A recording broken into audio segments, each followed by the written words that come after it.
Book Excerpt 5, Burning Skies, Vanderhaven Air Station, Moorland, Unitania, 037, June 9, 2016. After a long night of paperwork, Flight Commander Major Linsbrock was settling into bed when the early alert alarms blared across the base. He got up, put on his flight suit, and went to the ops room where his men were joining him.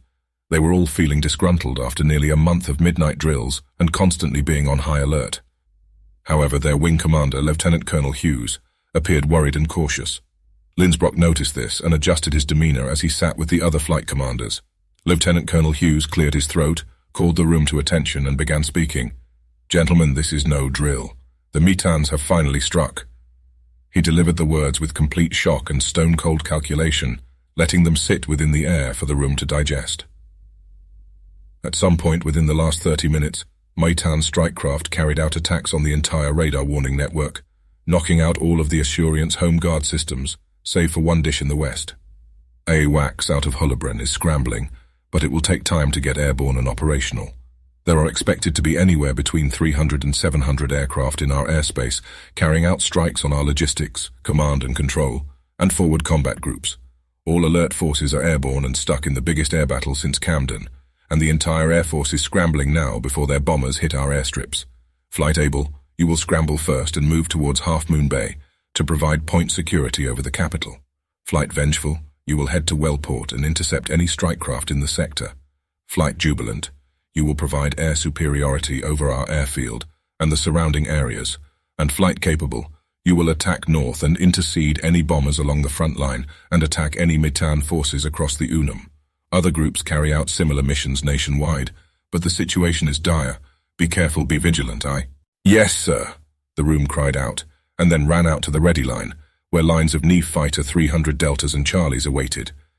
The more advanced Delta fighters were given to Linsbrock's group, given their more elite status in the roster from their excellent deployment records. There was little difference in the appearance of a Delta compared to a Charlie, all of its improvements internal to the craft. It carried a new ESA radar in the nose, an advanced data aggregating fire control computer, an enhanced infrared UV search and track IUVST sensor, and more simplified data display system, DDS, which made it a dream to fly. While it didn't have the look-around, shoot-around HUD of its cousin, the FA-38 Pelican, it was still a competent non-stealth ally in the air.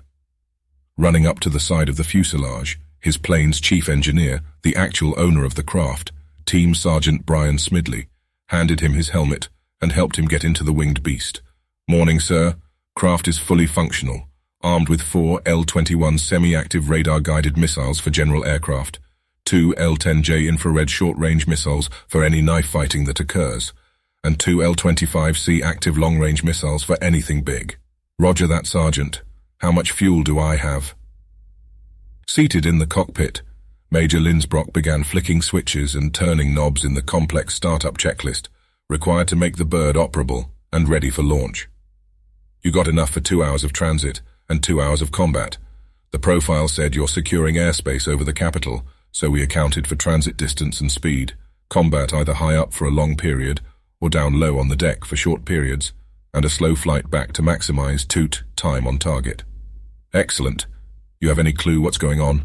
he asked, looking at the man as he put on his helmet and tested the oxygen mask. "No idea, sir. I just know it's hairy." "Very well. I'm off then. I'm sure you'll be very busy today." He chuckled, flicking the canopy switch, which lowered the plexiglass and aluminum windshield. The sergeant gave him a thumbs up as he jumped off the airframe and flicked in the ladder. He Major now focused on the task ahead. Another enlisted man standing on the taxiway was waving 2 glow sticks, indicating in a complexly simple language the direction and speed he was to taxi down to the runway at. Kicking the pedals to do one last reassurance test, he gently guided the throttle forward till the engines barely hummed enough to push the craft forward a little gently, and then pulled them back as not to continue accelerating. From there, he used the rudder to guide it to the right, moving past another line of airframes as he slowly rolled down the runway. The enlisted man stepped out of the way, waving him to continue his role as his radio snapped to life. "Able Actual, this is Tower. Comms check, over." The air traffic controller spoke gently into the mic, laying a sense of normalcy to this wartime scramble. "Tower, this is Able Actual. Have you Lima Charlie? How me? Over." "Lima, Charlie Able Actual. Proceed track Homer to runway, November 1, over.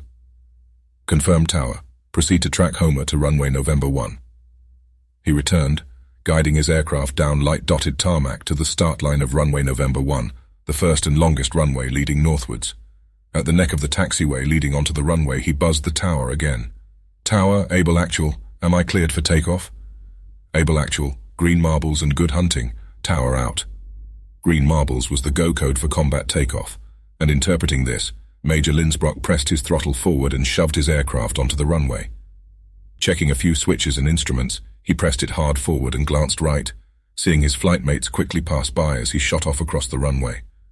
Looking around as he sped up with haste, he saw several other aircraft rising into the night sky as he did the same, coming up to 210 kph and then lifting off the ground, drifting upwards as his wings generated full lift at this low altitude. Within a few minutes, he was cruising at 600 kph and climbing up to a transit altitude of just over 150 meters. His wing was also formed up behind him in a trailing column. They arrived in the cloudy night sky over the capital in just over 10 minutes. They spotted several small fires and a larger plume of hot smoke emanating from the former Assurance radar site. Watch House 2, this is Able Actual, on station above Queen House, Bogey Dope, over. Linsbrock spoke into his mic again, eyeing his GPS map overlay as it updated with radar tracks. Able Flight, Watch House 2, 2X Bogey Fast Mover at 010, 90 clicks Angels 2. 2X Bogey Fast Mover at 034, 80 clicks Angels 1. 3X Bogey Big Cat at 055, 75 clicks Angels 4. Pick your poison, Able. Major Linsbrock had to think for a minute about how to handle it. Able 4 and Able 3 could handle a turning battle beyond visual range, BVR, and within visual range, leave VR. But Able 2 was fresh out of flight school. Able 2, Able 5, go after those two bogies at 034. Able 3, Able 4, go after the two at 010. I'll handle the bombers at 055. Maintain speed and energy if they launch, blow through and re-eval. He spoke quickly and confidently into his microphone. Blow through meant he would have his wingmates fly through the enemy at the merge. That is, they would continue at high speed even past the enemy planes when they came within visual range. He wanted to use this strategy as he knew the 300 Deltas had poorer maneuverability than most Meton fighters, but their speed and long-range missiles were far better. He trusted that his pilots could defeat them before the merge and then fly past to engage the next batch of Mitans, which no doubt was en route. His pilots acknowledged quickly and diligently, and he glanced back as the IFF markers on his HUD, indicating his friendlies, broke off. He gently pulled his flight stick, the yoke, to the back and left, ascending and directing it to a north-northwesterly heading. He climbed until his altimeter read 5,500 meters and flattened out, kicking his aircraft throttle to surpass Mach 1 as he sought to close the distance as quickly as possible. In no more than a minute, he closed to the 60 km maximum optimal engagement range of the L-25 active air-to-air missile and locked the first target up. Giving very little warning, he programmed the missile to go active 6 seconds into flight, about 8.5 kilometers away from the bird. With a flick of a switch, the missile was primed, and then pressing a big red button, the aircraft shook and jumped as the 180 kilo body leapt off its rails and shot out, turning up and flying high up into the night sky. His radar scope tracked the missile as it flew out towards the closing bomber, switching the ESA radar to illuminate the second hostile, and programmed the same instructions into the second L-25C and fired it promptly. He watched now as the missiles flew towards their targets, now merely dots of green on his radar screen, as he continued his cruise to chase after them. After only a matter of seconds, the bombers began dumping flares and chaff, jinking and rolling in an attempt to break lock and avoid the fast-approaching death. They now were heading northward proper, attempting to create as much room as possible as the missiles leveled out and began their dive into the terminal phase. Linsbrock chuckled, as not a minute after firing, the two green blotches collided with the red blotches, and both disappeared not long afterward. Watchtower 2, Able Actual. Big Cat scratched. He barked into the microphone, turning his aircraft about to gain a new bearing on new threats. Able Actual, Watchtower 2. Confirmed on Big Cat's vector on new bogey. 2X bogey fast mover at 035 bullseye home. 90 clicks Angels 4. Watchtower 2, Able Actual. Confirmed on bogey dope vectoring to threat. With that, he now flew out to the suspected threats, angling his aircraft at an attack vector which should intercept the fighters within 50 km of their target and from a much higher altitude. Calculating he would reach BVR range with the L-21 missiles in about 25 seconds, he waited to turn on his radar again. His calculus was proven correct when the time came, and he turned on his radar to find two bogies flying in a straight line at cruise speed, 1,200 meters below him, and only 45 kilometers out. As soon as his radar ignited, they began jinking, then adjusted to a high climb and afterburner flight in his direction to shave the height and range difference hastily. Lindsbrock set the radar to search and tracking mode, then slaved the seeker heads within the missiles to follow his tracks. Pressing the big red button once again, and the aircraft shook a little less as the first missile came off the rails and immediately began racing toward its target. He gently maneuvered his aircraft to a heading, which was beneficial to the seeker if he needed to jink wildly against a missile launch, as it closed closer and closer, again scratching its target. Deftly switching to the second fighter, he fired the second missile and kicked his fighter into afterburner as he sought to close into knife range now, all out of BVR missiles. This missile, unfortunately, failed and missed its target, as the enemy fighter created a dense cloud of chaff to retreat back into, bouncing the radar beam around until the missile could not find the true target. It was Lindsbrock's turn to evade now, as two radar missiles were launched from the enemy fighter and began seeking him out, only 30 km from him. He first flew perpendicular to the enemy and dropped his speed rapidly, adjusting slightly every few seconds to limit the shift from radar pulse to radar pulse, a technique called notching. After a few seconds, he'd then cut hard to another bearing about 60 degrees to the left or right of his original route, another air tactic known as cranking.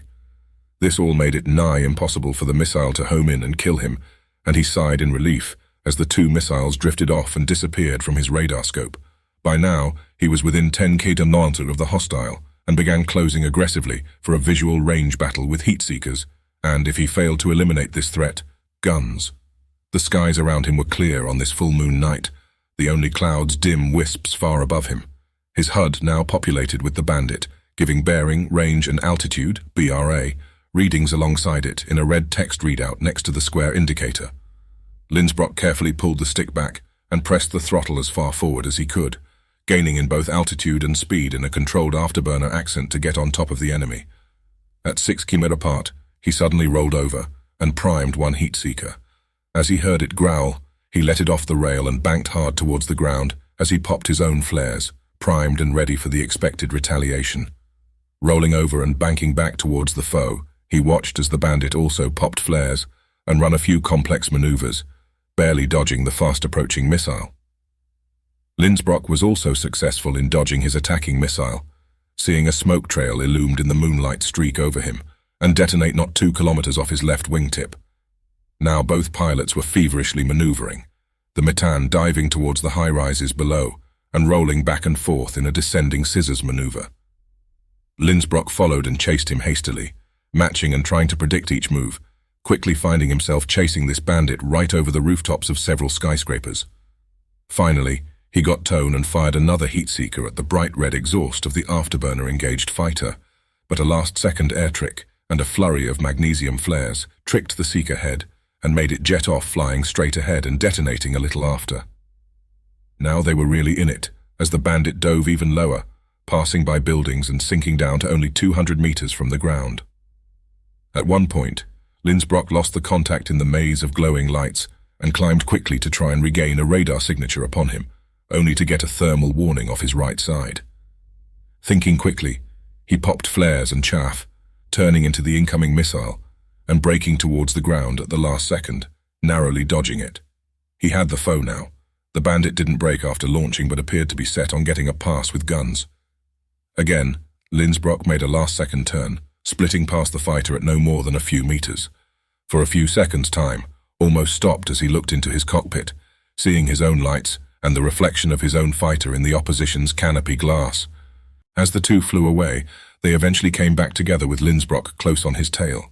It felt like just as the gun-aiming computer would give tone, the enemy would juke or dive and fall out of solution time and time again, but finally, he got just a 3-second window and squeezed the trigger on his stick, the craft jittering as his 21 cannon ripped and let out green tracers.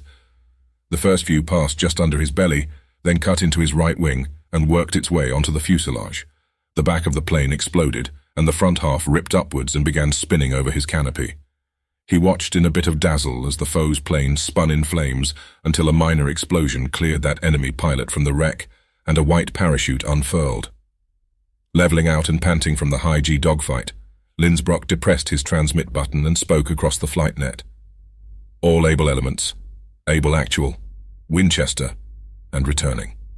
He realized that he wasn't sure if they had said anything, as he was too zoned in on the fight to recall if any transmissions had come over. One of the cardinal sins of air combat. Affirm Able actual. Able 2 and 3 are bingo and returning as well. Able actual. Able 4 and 5 are still amber on effects and fuel. How should we proceed?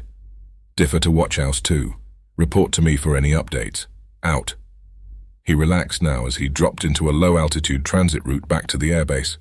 His first air engagement, and he hadn't lost a single plane or pilot, and had made himself almost an ace.